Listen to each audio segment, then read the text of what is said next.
Banking, the greatest scam on earth. Thomas Jefferson said, "I believe that banking institutions are more dangerous to our liberties than standing armies.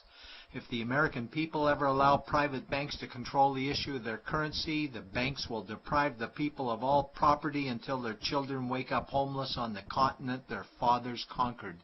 Jefferson's warning is already here.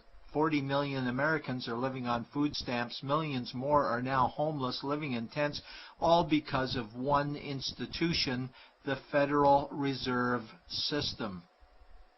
The Federal Reserve is a group of private bankers who have stolen the money creation process from the American people. Most people still believe the Fed is an agency of the government working in our best interests. It is not. There is no greater form of evil in the world today, so let's explore the banking scam. None of us have ever been taught anything about money. The reason is to prevent us from learning the truth that money is a trick and money is a trap. When solving any crime, there's a universal truth: follow the money, but with the banking scam, follow it backwards. Where does money come from? The world's money supply is always growing. Where does all the new money keep coming from? Money comes from privately controlled global banks like the Federal Reserve System. They create money every day, which increases the world's money supply. Because all banks are either owned or controlled by private bankers, the real question is, how do private bankers create new money? And the answer is they create it out of thin air. Bankers create money out of nothing. They make it up. It is a fiction. Wow. Godlike power to create something of value out of nothing. A stroke of a keyboard and money is created. In fact, only 3% of the world's money is even in the form of bills and coins, which means 97% of all money in the world is just numbers typed on a computer screen. This is part one of the banking scam. Money is created out of nothing. The second part of the scam is this phony money is issued as debt. What is debt exactly? Well, when you consider we work our whole lives to pay it off, you could say debt is slavery. But whose debt is this phony money? It's our debt, all of it. It's our debt when we use credit cards, we get student loans, borrow money for mortgages, all bank borrowing. And it's our debt again when the government borrows, which is each and every day. In today's world, money is debt and debt is money, and don't forget the interest charges. Money equals debt and debt equals slavery, therefore money equals slavery. Our monetary system is a carefully concealed system of slavery. Why? Because our government can create the same money for free with no interest charges, just like they used to, as the Founding Fathers designed it inside the United States Constitution for our protection against private bankers. The third part of the banking scam is very evil. When bankers create money from nothing and issue it as debt, they only create the principal portion of the debt. They do not create the money for the future interest payments. There is not enough money in existence for all of us to make our interest payments. In fact, our money creation system is even mathematically impossible. Money issued by the banks, principal debt, does not equal the money demanded back to the banks, principal plus interest.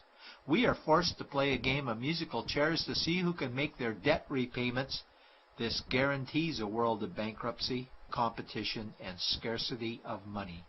For example, we go to the bank to borrow money for a house, let's say $100,000.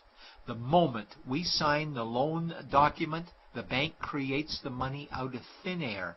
A $100,000 debit gets registered for us and a $100,000 secured credit for them. Then one of two things happens. Either we give the bank 30 years of labor making house payments totaling $300,000 for the original $100,000 we borrowed, or the bank takes our house. The bankers get either our labor for life or our house, and often they get both, all from money created out of thin air and issued as debt, for money made out of nothing. This is why all the bankers end up with all the assets. The fourth part of the banking scam is inflation. People think inflation is prices and costs increase. A better answer might be the value of our money always goes down. Inflation is created every time the central banks print money, which is every day. Where does all this new money get its value? The answer is it steals its value from the existing money supply, where our savings are. Our savings are disappearing because of the new money they're printing. If money creation was in balance with goods and services, there would be no inflation. Prices would stay the same. But the reality is banks always print money, driving prices ever higher, which steals the value of our savings, making them disappear. Since the private bankers created the private Federal Reserve in 1913, the United States dollar has lost 97 cents in purchasing power.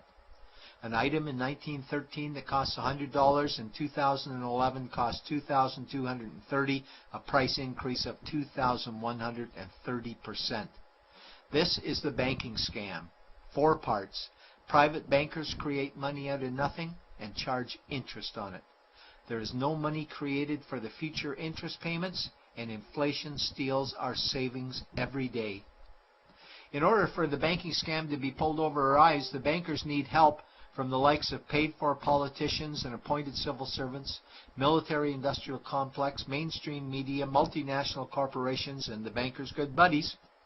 For example, what do our banker-controlled television networks say about criminal bankers? "Oh, bankers are our saviors. Chairman is man of the year. He saved the world. Bankers really do deserve their bonuses. They're so smart." And what do our banker-owned G20 politicians say we need to do? That we must save our banking system, and now we need austerity measures, like increasing existing taxes and bringing in new taxes, cutting our social programs, including education and health care, stealing from our pension plans while increasing the retirement age, keeping us working for more years at lower wages while placing our children and grandchildren in debt and servitude for their future lives. We are being lied to that we must go deeper in debt for bailouts, stimulus packages, quantitative easing, saving the too big to fail banks, credit easing, currency interventions, all names that mean the same thing, more debt to us. Is it not strange that the solution to too much debt is always more debt to us? And where is all this money going? It's going to the banks and to the bankers. They are stealing our money right now. 0.1% of the world's population owns 2/3 of the world's wealth. This means that 99.99% of the world's population own less than 1/3 of the wealth, a decreasing amount because these guys are stealing it. We desperately need to wake up to the banking scam. It is time for change. To retake control of our money system, we must stop supporting the banking scam. Lincoln said the government should create all the currency and credit needed to satisfy the spending power of government and the buying power of consumers. Money will cease to be master and will then become servant of humanity.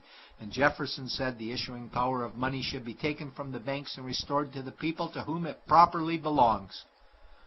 It's a pyramid scheme, and we, the people, are the bottom layers of the banking pyramid. Without our support, the banking scam collapses. We have to do it ourselves. Wake up, get active, wake others. Remove our money from the bank. Buy gold and silver coins. Get out of debt. Rip up your credit cards. These actions will bring down the banking scam.